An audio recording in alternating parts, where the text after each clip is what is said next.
The reason I talk more about product owner is because it's full of anti-patterns all over the place, and I want to help product owners escape from the traps that I have fallen into. We have Scrum, there's the Scrum product owner. We have Safe, the undercover waterfall agent. There's the Safe product owner.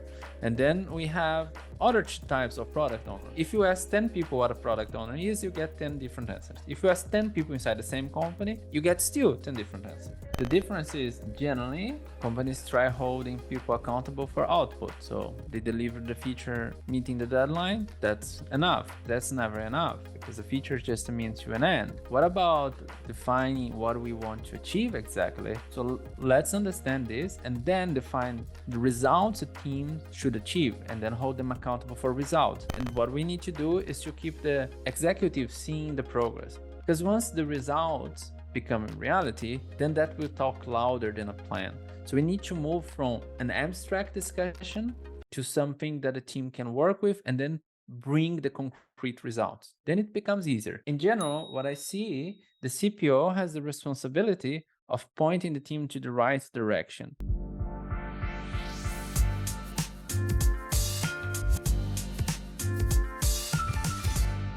Hi, I'm Maria, and this is the Agile State of Mind. Welcome, and welcome to the series Scrum Conversations, where I talk all things Scrum and Agile with my serious Scrum colleagues. And today I have with me David Pereira. David or David? It's David. It's David in Brazilian as well. Okay. Well, my dad decided it should be David somehow. All right. Yeah, well, that's more international then. So nice to have you here. Thanks Thank you. for joining. I will introduce you a little bit to the viewers because they probably read your articles. Not sure if they saw your face, even though you also have a YouTube account. David is a product leader, a very prolific writer. You can find him on Substack. I will share the link in the description. And now also a CPO, Chief Product Officer in omoqo. Is that right? Yeah, that's me. And today I'm very happy you are with me. We again, I'm doing this series and I never met anyone, and now we are meeting face to face. Let's call it the Zoom face to face. So I'm very happy to have this opportunity to talk to you. And I have been following you for a long time. I think you are one of the persons to write most about what is a PO, the product owner, product manager, and you had like so many articles. I was always just like, how can you find so many inspiration to write?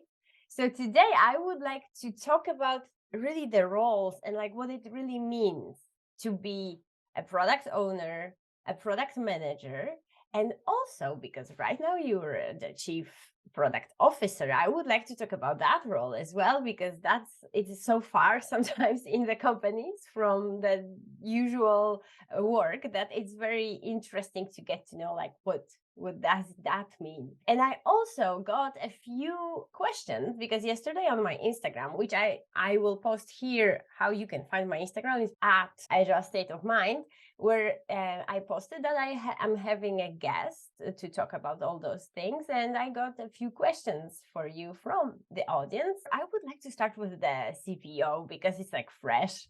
So could you tell me how your work scope changed when you moved from being like a product manager or a head of product and now a CPO? It changed the level. Like you need to focus more on strategy. Now I understand why I complained a lot when I was a product manager.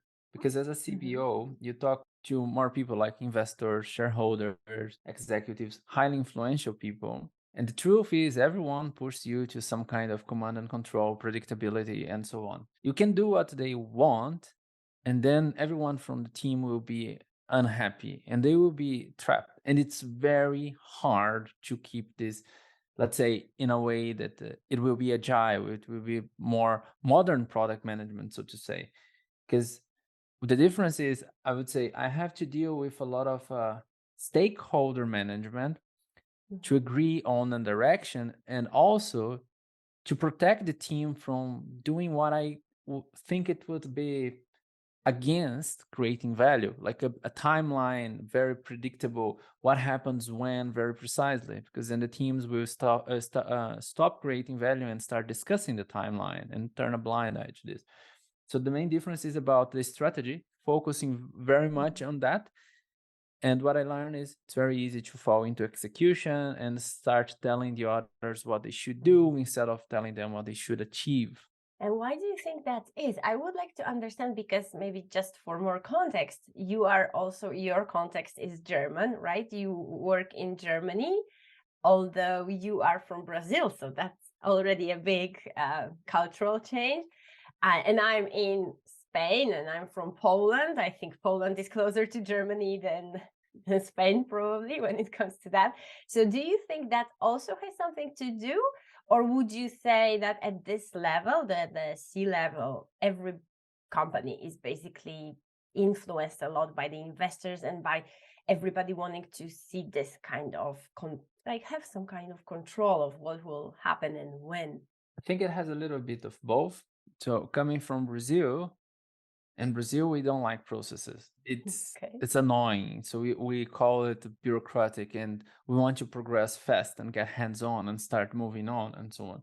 So we like flexibility, and Brazilians are really oriented into progress and adapting. So it is our life. In Brazil, it's not as simple as in Germany, where everything is super well organized. So in Brazil, we need to adapt all the time.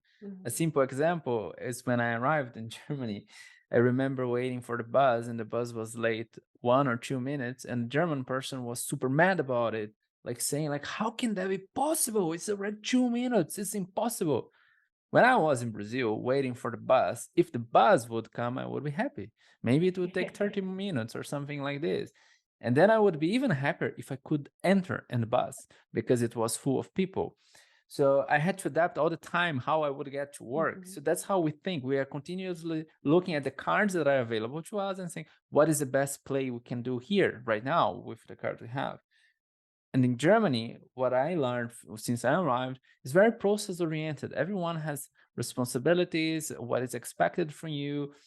And I learned that if you want to get a German annoyed, you don't tell the next 10 steps. And beyond that, you need to have a backup plan for each step. So this makes Oh, things more complicated. well, that's actually very hard to be agile in that environment, isn't it? Yeah, it is. And that's where I have a lot of fun because I I like being a thought provoker, and I say, all right, let's say we do that. Then we follow the process, realize the process is wrong, too late in the process, waste a lot of time. Is that what you want? Say, no, but it works well with other industries, so we need to find the right process. I say, there's no such thing as the right process. There's the goal, and there is the right experiments that will create the right learning. So I said, when we work together, there is no process like that. We set the goal and we define the first step, and from there we go. We go all together. So some Germans are quite resistant to that. I generally ask to start trying out and learning, and then we can move on. That is okay. But when it goes to the executive level, what changes quite a lot is the fear of losing something. Because as an executive, you want to ensure that the company is successful. And then it's a command and control. So thinking like, I need to ensure that we are safe from failure. We need to ensure that. So we want more predictability. So I think it's a combination of the accountability of the role plus the culture that makes it harder because that's like imprinted in the brain. But for me, the definition of great leadership is not the one that comes up with all the great ideas, but the one that create environment where the great ideas can happen. I agree with that. It's very typical. I now work also for American company and I see that a lot. So, sometimes you would think, oh, I can imagine for the German culture that it's more precise, everybody wants to have control, but then you go to different companies in different parts of the world and everybody has this need of control. And I spoke a lot about that with Pavel Hurin. You probably know him. He's also a product leader, and he was just laughing at me all the time. And I'm like, no, but how do you help? How do you make sure those people that need this kind of control, and they are actually used to, because even though we cannot provide it, we provide the illusion of that control by giving a very detailed timeline. How do you make sure that with your, oh, hi, I will just tell you the next step and then you have to deal with it? How do you help them the transition from like having next 10 steps plus plan B for each of them to just having one step? I think it's about the accountability. The difference is generally companies try holding people accountable for output. So they deliver the feature meeting the deadline, that's enough. So what I say is that's never enough because the feature is just a means to an end. So I say, what about defining what we want to achieve exactly? What matters most right now? Is it growth? Is it retention? Is it a new market? So let's understand this and then define the results a team should achieve and then hold them accountable for results. So we work a lot on the result and then that's what I suggest. And let's define objectives, results, and then from there, help the team progress. So I say, instead of telling them what to do and giving all the steps and putting a lot of guardrails, let's set the right context, which is our moment. If it is a growth moment, which audience are we going and which trade-offs are we willing to make? Because many companies say, we want to grow. Okay, but growth is beautiful, but what are you willing to sacrifice? Are you willing to sacrifice, for example, revenue? Maybe you are buying revenue while you are growing. Or what are the trade-offs you are willing to make? So what I talk to them a lot is, let's set the conditions for the team to work and then help them instead of pushing them towards this. And what we need to do is to keep the executive seeing the progress. Because once the results become reality, then that will talk louder than a plan. So we need to move from an abstract discussion to something that a team can work with and then bring the concrete results. Then it becomes easier because without that, it's hard. But of course, you cannot change a culture from one day to the other this way. Then I suggest starting with one initiative. Say, let's take this initiative, a very small one, and work in a different way. The others we keep the traditional way, but let's see the difference, what happens. Then they will start gaining confidence with that. All right, that's, I think, the key, to start small, because Yeah. otherwise you get too much resistance, probably, right? I sometimes wonder, what is the CPO actually like accountable for? Are you accountable for the strategy or for this goal, vision? Is there a committee? Because then you have the other C levels, and depending on the company, you might even have next to you a chief strategy officer or COO, and they would have a lot to say as well on where the company should go when it comes to like operations. That's a tricky question because I don't think there's a one size fits all. It depends on the organization. First part is understanding where the CPO sits. Today, I received a message on LinkedIn from a recruiter saying that they have a CPO position and they would like to interview me, and I would report to the COO. So I said, huh? So the CPO reporting to the COO, that's new to me. So it depends. Is a CPO an executive part of the board, or is a CPO someone under the hierarchy? Because if that is the case, the responsibility will be limited for sure. In general, what I see, the CPO has the responsibility of pointing the team to the right direction. So I would say it's the product success and ensure that the product will become marketable. So you need to create a product that has a market fit. That is the ultimate responsibility, and leading the team to that. Okay, yeah, because then you have the CMO, Chief Marketing Officer, and then you need to somehow agree with them unless you don't have that person, right? Yeah. Because I understand they help a lot with like the initial part of, okay, how was the market fit and how we can actually, if we can actually be able to sell it and market it the way that you describe it. So for me, it's a bit, I don't see really where are the boundaries and how. There is an overlap, escalate. and Yeah. it really depends. So I think the market will have a huge collaboration and so on, but the product, for example, needs to own both parts, discovery and delivery. Sometimes it happens that discovery is outside the product, so that will lead to a feature factory inevitably. So that's why I think that the CPO has to be accountable for creating a marketable product, and marketing will help that achieve the right customers. Like how do you communicate the message? How do you target them? How do you find them? And so on. So marketing will work a lot with the reach and the communication, I would say. Okay, that makes sense. So let's move on to the roles, and I know you have a lot of opinions there. That's why I'm very happy. I can't wait for this conversation. I would like to start with one of the questions that I got. I will give you a little of backstory why, for me, it's like important to understand the difference between PO, the product owner, and the product manager. And that's especially in the companies. And I have been in a few companies where that was a different role. So there was a product manager who did something with the customers or whoever, and he spoke somewhere like outside. And then there was a product owner who was like inside, speaking to the teams. And then it was for me very strange because I always thought that like role of the PO is to know and talk to the stakeholders so they can then better understand and how to deliver something. I saw that as a case, and for me it was a bit of a black box what these product managers are doing, because we also have the typical operations people, client success, CDMs and so on, that I don't even know what that means, but there are a lot of them. And they are not product managers. So there's a lot of people talking to the customers.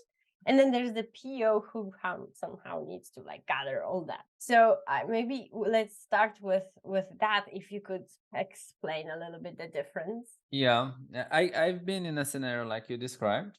I was a PO in this case, and I also thought like, okay, the product manager is the one defining what needs to be delivered, and I need to ensure that it's delivered correctly. And what happened, that was in the beginning of my career as a product owner. What happened was quite funny because most of the times we created something that didn't resonate with the end users. And then the product manager would blame us for poor execution. And then we would blame back for poor decision making. And it would, guess what? It would go nowhere because then we would keep arguing with each other and then we would move to the next initiative. The results would be just alike. Just didn't know what was the difference. What changed a lot to me was like when I had an interview with Booking.com and I applied. I didn't apply, they reached me and then I said, okay, let's try it out. And it was for a product manager, but I was a product owner, so to say, and I failed miserably. And then the guys told me, like in a feedback session, that I failed because I couldn't answer some basic questions and they were about product management. Then I started trying to understand, and I realized that the product owner role I was playing and that most companies played was a misinterpretation of the product owner role. The problem is we have Scrum, there's the Scrum product owner. We have Safe, the undercover waterfall agent. There's the Safe product owner. And then we have other types of product owners. So it depends who you ask, depends the company you ask. I generally say, if you ask 10 people what a product owner is, you get 10 different answers. If you ask 10 people inside the same company, you get still 10 different answers. What I see is the following. A product owner is now an accountability inside Scrum. That is my view. Many people still say role, but Scrum guy changed that to accountability, but it's definition inside Scrum. And that is best fueled by an experienced product manager within the responsibility end to end. In most companies, what happens when both are there, the product owner is responsible for tactics and the product manager responsible for strategy. And why is that a bad decision in my eyes? Because there's a lot of breach in communication, and that will create a broken phone. So the product manager talks to the customer, envisions a strategy and something and so on, and then channels that to the product owner. The product owner will have some understanding from the product manager.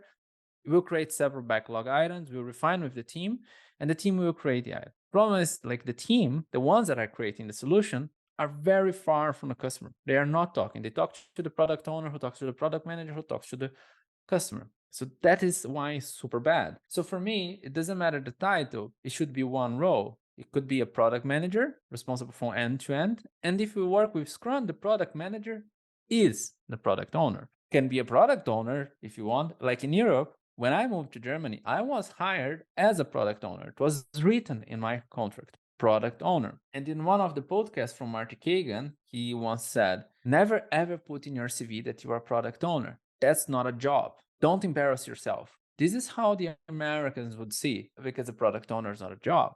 So it gets quite complicated because in Europe, it is a job. In many companies, you can be hired as a product owner and they may expect you to do tactics. So I think there's a lot of misinterpretation and misimplementation. So that's why it gets quite complicated. Some companies are moving more like to end-to-end responsibility, and they are even changing the names from product manager to product lead. In my opinion, both names are bad because the product owner doesn't own anything and the product manager doesn't manage anyone. So it gets a bit funny. So you don't own anything, you are a product owner. Don't manage anyone, and you're a product manager. Your role is to lead people. I think the main responsibility is identifying problems that are connected to the goal and prioritize solving them and work together with the team to figure out solutions and then create something that delivers value. That is a job and should be one person from end to end. If you put both, confusion is on the way. Okay, that's a great answer. Thank you. And yeah, I never heard about the product leader, that people actually change the name of the role. And it actually makes sense, but it just creates it's like we are in this name confusion with every role that you can find, right? I had the whole series when I was talking to engineering managers who didn't know, like half of them were like tech managers or tech leads, and some of them were leading people, some of them were not leading people. And that's, again, we have the same problem here. Once we are at this, how is the hierarchy? Because you just said product manager doesn't necessarily manage people, but they can manage people if there are other POs or whoever there in the company, right? Yeah, I've seen that. I don't support this, like product owners reporting to product managers. I think this leads to a lot of problems. Because for me, it's the following: if you have both, one should be able to challenge the other. That's the minimum. And if there's a hierarchy, there's a certain resistance. Either we like it or not, unless you are, let's say, from one of the Scandinavian countries, that is natural to challenge each other, that will happen. But depending on the culture, that will barely happen. So the product manager reporting, generally the product manager will report to a group product manager or head of products, and depending on the size of the company, to the VP or directly to the CPO. It depends on the size. A group product manager would still be hands-on, playing a product manager role in one of the teams, and probably having 2 to 3 direct reports. So this is the way. The product owner should be the same, reporting to the head of products or to someone of them. What it shouldn't be is reporting to the product manager. Once I got in a situation that I wanted to change my job and I was in an interview, and then I generally asked the question, how is the team topology? Because I want to see the level of product understanding there. And then I got to this topology. There's a VP of product, the head of products, the group product managers, the product manager, and the product owners. I said, oh, I think I have a bit of a problem with this one. They asked why. I said, well, I think we won't get together. I said, it's not for me. I won't support both roles together. It needs to be one person end to end. They said, that is impossible. And then what I learned is like what they had was with big teams. Each development team had around 10 people. And then they had one product owner. I said, well, that gets tricky. If you have such a big team, then yes, then you need a kind of a backlog owner, because you need to kind of feed the beast to keep the team running. And in this case, it's hard. I think it's better to have smaller teams with only one, like a product manager with like a team of 5 people. Then it gets more smoothly because you can focus. You can have different flight levels. You can have a strategic flight level and a tactical one. So the hierarchy, it depends on the company. Okay, I agree with that. That it would be very tricky to have like product owner and then product manager, and on top of that, one reporting to the other. And then it means that your work is better if you get out of the teams, right? Because you get to pay more and be paid more and so on. I understand that concept. And that was one of the questions from the audience. They were like, should we actually talk less about POs and more about PMs? And the role in Scrum comes with the baggage, and people don't really understand the whole scope of the PM role, right? But I would like to ask, so given that in many companies, that's actually 2 roles, how do you get this to be one for one person? Because they would be like, you want me to do double shift right now? How can you have time to manage the stakeholders, talk to the customers do the discovery and on top of it also prepare and have the backlog ready for the team and Yeah. work on the delivery. So it depends on how the product owner is able to empower the team. So everything comes down to empowerment and communication skills. So just answering the previous question, like a lot of people already told me you should move away from product owners, start talking more about product management.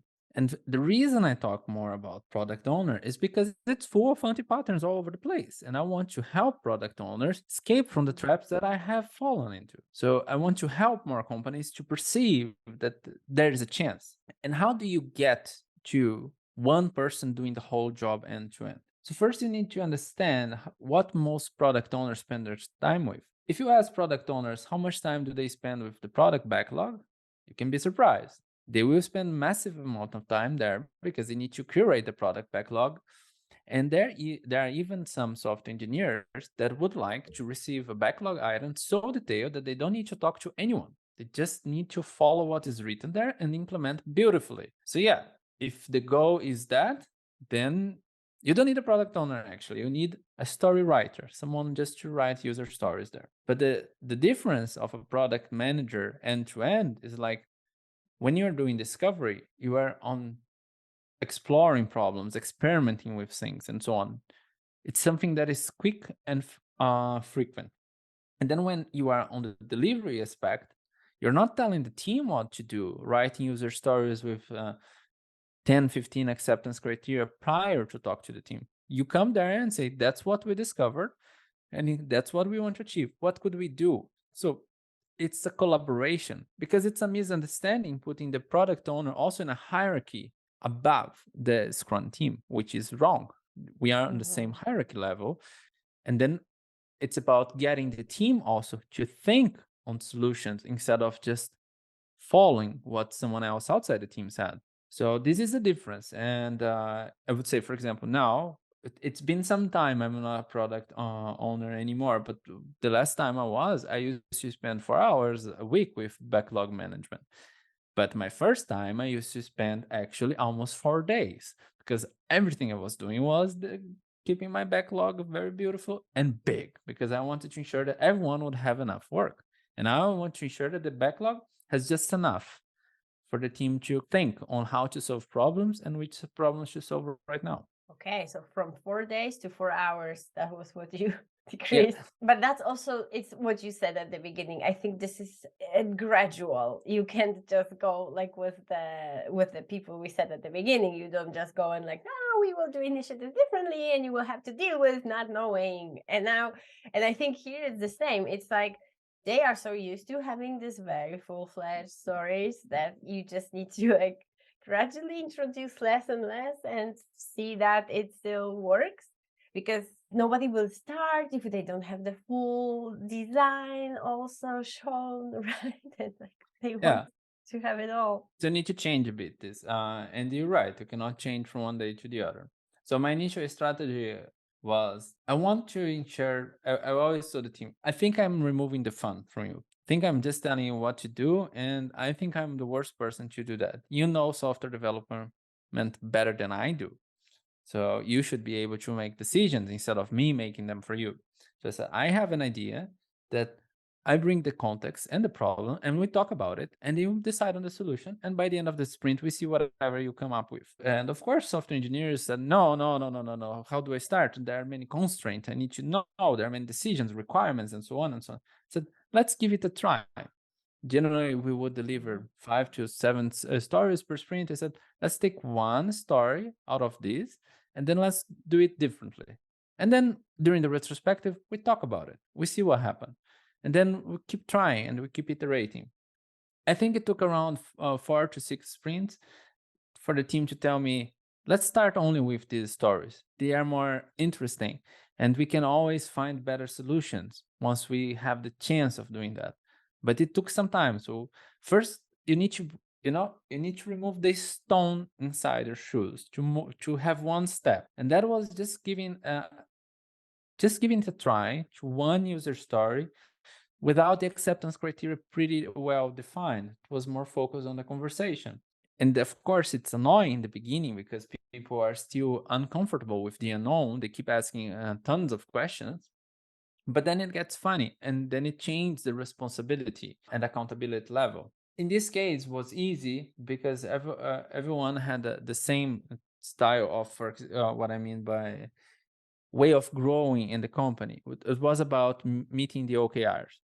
That was easy. But in another context, software engineers would receive a bonus compensation by the amount of bugs they didn't create. So it was code quality. And the other was the amount of story points they delivered. So that would get in the way. So you need to understand the context and then figure out what you can do there to start changing. So that's why I said one of the key roles of a product owner to have end-to-end responsibility is to master communication and empowerment, because you need to figure out how to deal with the things around you. Wow, yeah, I'm shocked by the amount of story points to get a bonus. Yeah. Wow, I would just everything would be a 13 and 21 for me if I was that team member, you know. Okay, but yeah, I agree. Okay, so it's a matter of, well, also being patient, because you say between 4 and 6 sprints, that's not like, oh, in one sprint everybody will be on board. No. So yeah, you just have to be patient and keep on trying what you have in mind. This role, it requires a lot of assertive, like you have to be assertive and you have to be very resistant, right? Because you will be hit by different people from different sides about different things. How do you deal with that? There is like a need of have certain skills or personality traits to be a product owner. I don't think anybody can be that. Yeah, it's true. You need to be very resilient. It's demanding, it's exhausting. I think it's like Rocky Balboa. There is this saying like it's not how hard you can hit, it's about how much you can get hit and keep moving forward, because everyone will hit you on the way. So software engineers, UX designers, everyone is going to annoy you. And for me it's like because I have been in different sides of the coin of the same equation. I was a software engineer already, so there were things I really hated, and I hated people telling me what to do, because sometimes I had different ideas and I want them to take place. I was a product owner, let's say unempowered one, the misinterpretation, more like a backlog owner. And then I realized what I don't like. For me, it's more like I like changing things for the better.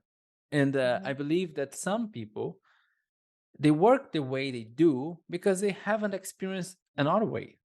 They are so used to that they think it's the only way of working.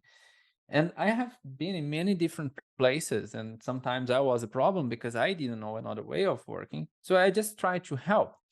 And for me, I get excitement when I see people working in a more engaging environment and they can bring their best skills and so on, instead of that kind of thing.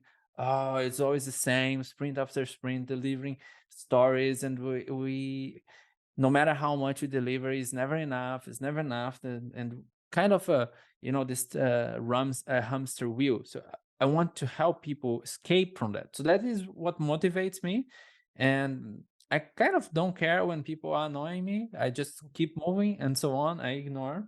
I have a selective listening, so I pay attention to the signs and ignore the noise. Okay. Okay, yeah. So that requires a lot of like this trait of try harder, like whatever happens you try again and try, and you don't stop because of the first contradiction or blocker you find, right? So the question I would like to ask right now is the question from Alba from Instagram, and she says that she has been working as a PO for about 3 years and now she feels a little bit stuck, and she doesn't know how she can improve, continue learning. Is there any PO community? Could be really cool. What would you advise? I don't know if it's 3 years in the same company, same context. I think it's important to see to have different experience. So I encourage people switching jobs sometimes if you get stuck. I was a PO in a startup. I was a PO in a huge corporation with 100,000 people. It's really a different beast. And whenever I moved, I could learn a lot. I worked in a lot of companies. You don't need to do exactly as I did. I don't know. I think I worked in total for 11 or 12 companies, starting from software engineer. But also, apart from that, if you don't want to change jobs, you can attend to meetups. Like there are many, like Product Tank, and you can see different perspectives. Go to some conference, like Mind the Product. You can also go to Product at Heart, depending where you are, and talk to people, exchange. And another way is also sharing your ideas and asking for perspectives. Actually, I write a lot because it gives me back a lot. It's not only sharing my thoughts, but I had a chance of exchanging with people worldwide because they share their ideas. Some of them challenge what I wrote there, saying that doesn't work. I say, well, it works in my context, so tell me how it works in yours. Then I get to know more. And sometimes I just try things. So networking in different ways. But let's say you need to expose yourself to something outside of your comfort zone, and then you learn. Okay, thank you. And also, we have serious Scrum community that anyone can join, and we exchange so many ideas, and it's great on Slack, right? So Yeah. that's also a possibility. So because our time is coming to an end, before we go, how do you see like the future? You mentioned that now people are changing to name the role product leader, and I hope we're gonna implement a bit more of like discovery into what we really want to do. How do you see the future of the roles? So there's a future I hope for, and the one I try to create wherever I go, which is there's one person responsible end to end. Doesn't matter the name. I generally call more like as a product manager instead of a product owner.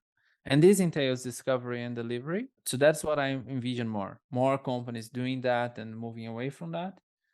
There's something I have been seeing, which is a kind of allergy to Scrum. So some companies don't want to hear the name Scrum. Some developers also don't want because of many other things, but they perceive Scrum as a process and they forget about the mindset behind it and so on. And my fear goes towards the prescriptive frameworks that many companies are adopting right now, mainly the big ones, because they want to remain in control. So then they use SAFe, for example, which Have I you cannot ever support. worked? Yeah, I did. Oh, you did. Yeah, that's why I was a product owner and there was a product manager. Of course. I hate SAFe. The reason I dislike that is because if you look at that, it's highly prescriptive. But for high management, it's beautiful because they have the feeling of control. So it can be that this is the future for the big corporations trying to remain more in control. But I imagine that as younger leaders emerge, there will be more attendance of end-to-end responsibility with a single role. Just before we go, now there's like popping up a lot of product operations and a lot of the operations parts. Like I heard even the UX operations, product operations, engineering operations. How do you see that when you talk about this end-to-end responsibility? I see it as a trap. I think it's a little bit waterfallish what is happening, separating more and more disciplines. And my fear is like the waterfall is just one after the other. This is just creating operations for this. For me, it caused a little bit of allergy because I'm a bit stupid person. I cannot have a lot of things in my head. I want simplicity. And if I cannot memorize all the names, it's complex. That's one of the reasons I like Scrum. It's very simple to use it. You need the right mindset. So the product operations, my fear is it can cause some trouble of like this ping pong effect. Oh, so there is this part. It's not my responsibility. It's someone else. This is someone else, and so on. I haven't experienced with that, but the way I have worked with one team, smaller teams fully responsible for something like created more value. So I wouldn't change exactly this. I would just ensure that the team has enough to be able to create value. Interesting. Thank you so much. It was very interesting. I took a lot of notes, and I'm very happy in the way that you explain everything. It's very easy to grasp, and I'm getting this kind of education in product management with you guys. So it's really interesting for me as well. And thank you so much for your time and good luck. It was the dream of more end-to-end rather than I'm also with you on that one. So I hope that that's the future we will have. Thank you. Bye-bye. Bye bye.